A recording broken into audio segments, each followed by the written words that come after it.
Okay. Yeah. I'm sure you understood when I was using my V's instead of W's. You probably know exactly where this is headed, and you are correct. I used the term thirst, and I thought thirst would work really well in this too, so it's not just the pun stuff, it's actually, it had a point. And it also is no coincidence that Dracula Untold came out this weekend. So Yeah.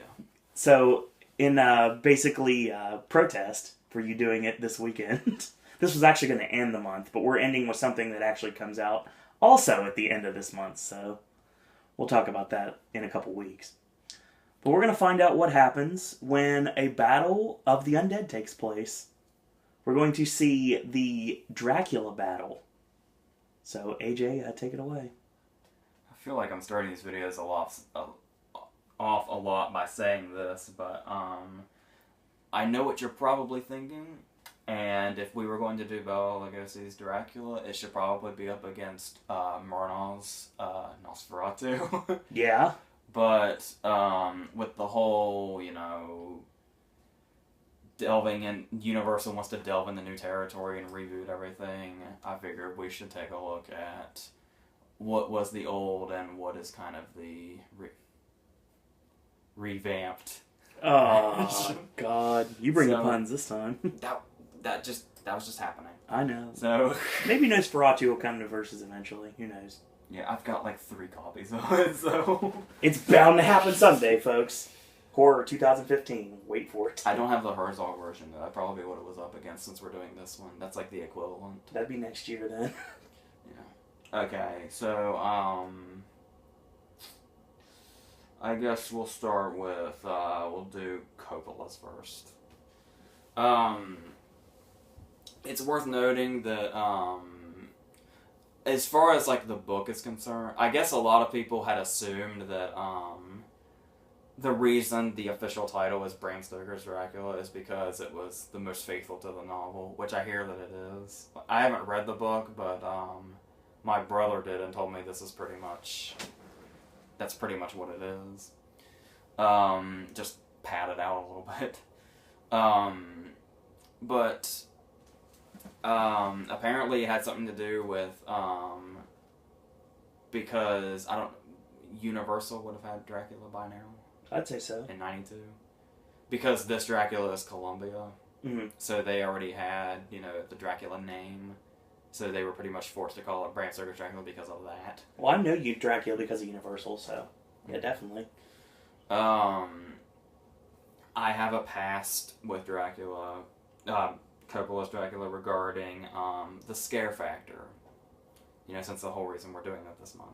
Yeah, of course. I figured I should go into this before I talk about the movie itself. My history with Coppola's Dracula is,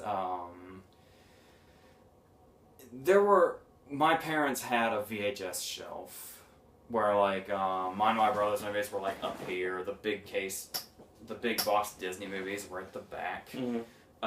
And then kind of on the bottom, was this little row of the adult movies, my parents' movies, that we couldn't watch. They were Rocky Horror, Fast Times at Ridgemont High, Silence of the Lambs, and this. Wow.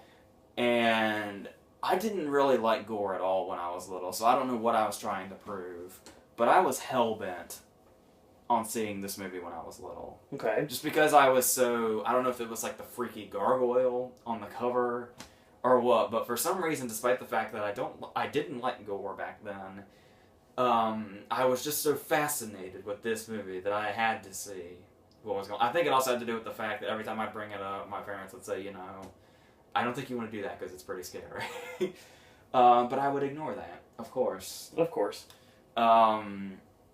So one day, my dad wasn't home. I had talked my mom into it. I was like, so I'm just gonna, and, if it gets too bad, I'll just turn it off. I must have been 7 or 8. And that's what happened. I didn't make it all the way. It's really not that frightening, like, now. I mean, it still has its moments, for sure, but, that really, that's kind of what I always associate that movie with. I do remember the moment that I stopped it. Which was, first off, to mention now, it's weird to me that, nudity to a child is a really big deal. Yeah. The scene with Monica Bellucci and Keanu Reeves and the other two wives, I don't recall seeing that scene. But I do recall when I said, fuck this, I'm turning this off. And it was weird because there's plenty of freaky shit in there. I'm surprised Tom Waits didn't do it. But, yeah. I do remember the moment, which was, it's the moment when Oldman is surrounded by the candles, and his face starts to contort into, like, the monster. That's the scene that did it, of all things. Yeah. Looking back on it now, with the rest of the scenes in the movie, it's very mild. But that's the scene that freaked me out enough to say, okay, I'm done. Which is, like, over an hour in, too, so... I had horror movies when I was growing up that did that kind of stuff to me. I believe that was before Sadie Frost projectile vomited blood all over Anthony Hopkins. That might have been the point if I had made it that far. Probably. So anyway, now the movie itself. Basically, Coppola set out to make basically this more or less operatic version of the novel. Where it's really, this movie is really all about the visuals. Because, you know, starting all the way back to Nosferatu, then Lugosi's Dracula, then all the Nosferatu remakes, then all the Dracula remakes. There's a Dracula remake with Frank Langella and Laurence Olivier, respectively, as Dracula and Van Helsing. Then there's all the Hammer movies with Christopher Lee and Peter Cushing. We know the story front to back now. So I'm going to guess, to give him the benefit of the doubt with a lot of the lags, that this was Coppola's way of basically telling the story entirely in visuals. Why else hire Keanu Reeves as Jonathan Harker? True. So, and that's what we got. And we're basically immediately pulled in. The best moments of the movie, much like this Dracula as well, the very best moments of the movie are in the first 20 minutes to half an hour when you have a character, in Browning's Dracula, we see the whole Renfield thing play out. Whereas, in this one, the Renfield thing's already happened and it's Harker that's going to the castle. This moment, I mean, I know Keanu Reeves gets a whole lot of shit, so it's kind of weird for me to just come out right away and say, my favorite portion of the movie is just him and Gary Oldman. But that whole moment, in that whole section of the movie in the castle where Oldman looks like this, and he's just kind of menacing around Harker while they're going through everything, playing up a lot like Nosferatu. That's always been my favorite part. And these, how they do those freaky things with him. Like, I love those, that one scene alone where Harker is shaving. It's probably one of my favorite scenes in the movie, because there's a couple of things in there.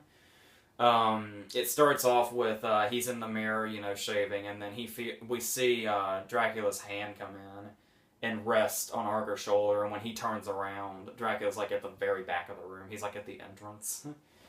And then there's that great moment that this actually comes back kind of later with Winona Ryder's character, but it works the best here. As the scene plays out and Dracula's talking to him and moving in that very, you know, Dracula, Nosferatu, Max Schreck way, you can see his shadow isn't quite moving with him. Like, it looks like it's a little late. And then we see his shadow kind of stay there while he moves and goes to the other side of Harker. I always thought that was a really cool visual. Now, yeah, the issue here is that there are a lot of stretches in this movie, particularly in the love story aspect, because as I talked about with fucking Dracula Untold, it starts with us learning the story of Vlad the Impaler, who impaled the shit out of like a whole battlefield, but then came back, and his the love of his life, who also is played by Winona Ryder, obviously, was under the impression that he had been killed in battle, so she jumped off the castle and committed suicide. And when he came back, he basically vowed that he was going to be immortal until, you know, he got his revenge and all that. And that's how he became Count Dracula. Mm. Now, and then of course, you know, he meets the Harker's fiance that is also played by Winona Ryder, that he sees basically as the reincarnation of her, and will do everything to make her his. That's when it gets into them is kind of where it gets a lot of it gets a little redundant and it starts to kind of drag a little bit, but it always has something in there that brings it back to life. One of the great adrenaline shots this movie always has up its sleeve is Anthony Hopkins as Van Helsing. Yes. That was a great casting, and Hopkins is really great in this. Everybody in this movie is pretty much going totally over the top, so it's not like necessarily an acting showcase, but it's really fun in the rest of the atmosphere. The Hopkins line that I really, really love is how, is when, Sadie Frost and Winona are obviously like best friends, and she obviously has been turned, and so when the time comes, they stick a stake into her heart and then cut her head off. And so later on, she's saying, you know, oh my god, that's so sad that it happened, I hope she didn't suffer. And just like nothing, Van Helsing says, well, of course she suffered. We stuck a stake through her heart, we cut her head off, and then we set it on fire. but now she's at peace. Now she's at peace. Another thing that's worth noting is Coppola decided to bring a lot of eroticism into it. There's a lot of... this movie is of a very sexual nature. Which was an interesting thing to bring to it, because it kind of brings in that whole quality, the seductive quality of, you know, everything involved in this. It's, you know, you can go more than one way with it, obviously. But yeah, one of the things that really blows my mind is it got 4 Oscar nominations and won 3 of them. Mm. It won for costumes, makeup, and sound editing. It's actually listed here if I want to cheat. It also got a nomination for art direction, which art direction it really should have been the shoe-in for, but Howard Zinn was that year, so yeah. You know how they feel about their. I mean, technically this is a period movie, but Howard Zinn's like a period movie. Yeah. What really, really baffles me is the cinematography snub, because to me that's what really makes this movie. The way it's shot. This movie would not be what it is without Michael Blau's cinematography. Wow, I did get nominated for cinematography? Mm. That's insane. Because my first thought was I knew A River Runs Through It had won that year, which was a really nice, inspired choice, actually. And I was sitting there thinking, but man, this is just really great. And then I said, wait a minute. And I actually had to look it up to remember, no nomination for cinematography. 3, they thought enough of it to give it 3 wins, and they didn't nominate it for cinematography. That's just fucked up. Just a tad. Because the movie is just like a visual work of art. But shit happens. And like I said, a lot of problems. Like I said, my main problem is those laws, particularly with the love story. A lot of people love to mention that a low point is the casting of Keanu Reeves. And yeah, there are moments, like I said, I love that opening portion so much. And there is one moment where he brings in a laugh where there shouldn't be one. Where Oldman says the line. Oldman says the Dracula line. And then it is followed up with something that makes me laugh so hard. Because Oldman had a huge challenge here. He had to say the Children of the Night with music they make line. And he delivers it perfectly. It was absolutely just fantastic. And as soon as he says, what sweet music they make, we cut to Keanu Reeves saying, music? In a pure Keanu delivery. And that scene kills me every time. Oh, But yeah. I don't hate it because it makes me laugh. But at the same time, it really kind of downgrades the fact that Oldman delivered that line perfectly when that was going to be a hard thing to do. So let's make sure you don't take that away from Oldman. Like I said, it's worth noting that there are some, like, seriously nightmarish images in this. Yeah, definitely. One that really stands out is when Sadie Frost's character Lucy rises from the dead after they've already made her up for her funeral, and her skin is completely white, and she's in that red dress, but she has like blood like just trickling out of her mouth, and she's walking towards them. That scene freaks me the hell out. That not the image of it more so than the scene, I guess, but you get where I'm coming from.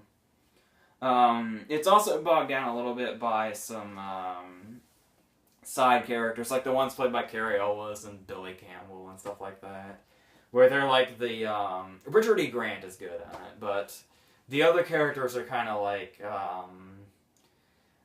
they're just those, like, you know, posh kind of characters that are just there to be horrified by what they see and be pulled out of their, you know, gloriously rich existence. So the important thing is the Dracula story has obviously been told so many times that the only thing you really have left to do is change the way in which you tell it, and Coppola really crafted something here that is probably going to go unmatched as far as telling the story, as far as the visual way in which it's told. So, that would bring us to the, obviously there's Nosferatu from 1922, but what's considered the original Dracula movie, which is this 1931 one, which is actually, very little like this one as far as story, and more about, I guess it was a Broadway play in like 1927, and Bela Lugosi played Dracula there. And a large portion of it is, there is an actor that gives an amazing performance in this movie named Dwight Fry, who plays Renfield. And the entire, like, 20 or 25 minute introduction to this movie is the Renfield story. Because Tom Waits is, like, barely in Coppola's movie because it's all happened after the fact, and he's already locked up in the asylum. Where we follow Renfield, who's going to do, you know, real estate stuff with Count Dracula. So he thinks. And it's worth noting that what I really, really love about this is another one of those movies where we all know the story, but just the visual style is so engrossing. And just, like, every shot feels like it's so meticulous and it just sticks in your brain completely. There are so many iconic shots in this movie. From, like, the, when Renfield goes inside the castle and we have the fucking massive set, as, Dracula is descending the stairs down to him. The shot of, like, Renfield on the, carriage, and then 1 minute he's being driven by somebody, the next minute it's just a bat floating there over it. The moments where Bela Lugosi just looking into the camera and they were shining the lights on his eyes to make him look creepier. Him walking through the fog with his cane and his top hat. Just these really, you know, chilling shots. But the thing about it is, and even taking stuff that would seem really cheap now, like the bats on the strings and like the lights in his eyes and stuff like that, it all still really works and is really effective. And what makes that really interesting is, as great of a director as he is, like The Unknown and Freaks and plenty of other things. Tod Browning actually did not give a shit about this movie while he was making it because he wanted Lon Chaney as Dracula more than anything. Yeah. But Lon Chaney died before it went into production, so he was stuck with Bela Lugosi, basically. And I guess the cinematographer is the one that ended up directing most of the movie. Wow. Because Browning would just walk off the set or tear up script pages. Or apparently it was a very difficult shoot, which the end product seems like a miracle. Because it's this perfectly chilling thing. I love the shots of like when, this is Nosferatu inspired obviously, but that first shot of the coffin opening and his hand coming out of it. And then we just see like, he's going upstairs and his 3 wives are just like wandering around the crypt aimlessly. It's a really, there's so much eerie imagery here, it's wonderful. It's like a whole orgy of it. If you want a real orgy, you watch this one, but if you want like an orgy of imagery, you watch this. Both of them, really. And apparently there was a whole lot of cutting was another issue. It does seem really rushed. It's only an hour and 15 minutes, and it seems like a lot of it was cut down. But, there's, at the exact same time, they were also filming a Spanish language version that's like an hour 45. And I guess that's like, they did kind of the full version of what this was supposed to be. But they made the most of what little they had. There's one of the best scenes in the movie also is the massacre on the ship that we don't even see. We just see a shadow, and that's all we need to see for it to be creepy. And like the ship footage is actually stock footage from another movie. Nice. But everything they put into this just worked, and it seemed like they were just like throwing it together half-assedly almost. So it's really interesting how it came out so well. And yeah, like I said, it does have a lot of freaky imagery that still stands to this day. Like, I remember, I hadn't seen the movie yet in its entirety, but I was watching a Universal VHS of, like, Child's Play 2 or something. Mm. And it was advertising, like, the monster movies. And all I saw was, I hadn't seen the movie at all yet, but I saw that clip in that commercial where he creeps into Lucy's room, and then while she's sleeping, gets right down to her neck. And then, like, it cuts before he does anything. When I saw that clip in that commercial, when I was really little, after that for, like, I'd say years, I slept with my blanket over my neck. Nice. Because that one shot alone freaked me out. But yeah, when you watch, I mean, yeah, it's really rushed, and there is like it's very anticlimactic. You definitely get a worthwhile climax with this if you think you're missing it from this, because Renfield is abruptly killed by Dracula off screen. Dracula's just laying in his coffin, and Van Helsing says, "Welp, it's time." And then we see him lift the stake, and then we cut to something else, and we hear Dracula grunt off screen, and that's it. That pissed some people off. I can understand why. But, working with what they had, they still somehow managed to make this really iconic movie. Like I said, I actually prefer the Renfield stuff in, like, the first 20 minutes or so, because Dwight Fry is amazing in this, and those crazy eyes will, like, never get out of your head. So, I would say, of the two, I think it's really both, you know, they both kind of have their problems with Dracula with its choppy editing and how they basically had to throw it together, and Coppola how it's this magnificent, spectacular visual experience, but it's lacking in the story department. I would still say I would choose this one. Yeah. Okay. So, it's definitely a lot more engrossing, and Bela Lugosi's performance is obviously practically unmatched. So much so that he basically did, like, every movie he did almost after that had something to do. There was, like, the devil bat that had nothing to do with vampires. It was, like, a giant bat, and he was, like, a sinister professor that, like, put cologne on people he didn't like, and that cologne would attract the giant bat that would kill them. Nice. Yeah. He also did stuff, like, there's a movie called, like, Vampire Over London and Return of the Vampire and stuff like that. He would always do, like, TV appearances as Dracula. He played him again in Abbott and Costello Meet Frankenstein. It was just always something with him. He was buried in full attire. It was just something that always stuck with him, and he always seemed to fully embrace, so... Yeah.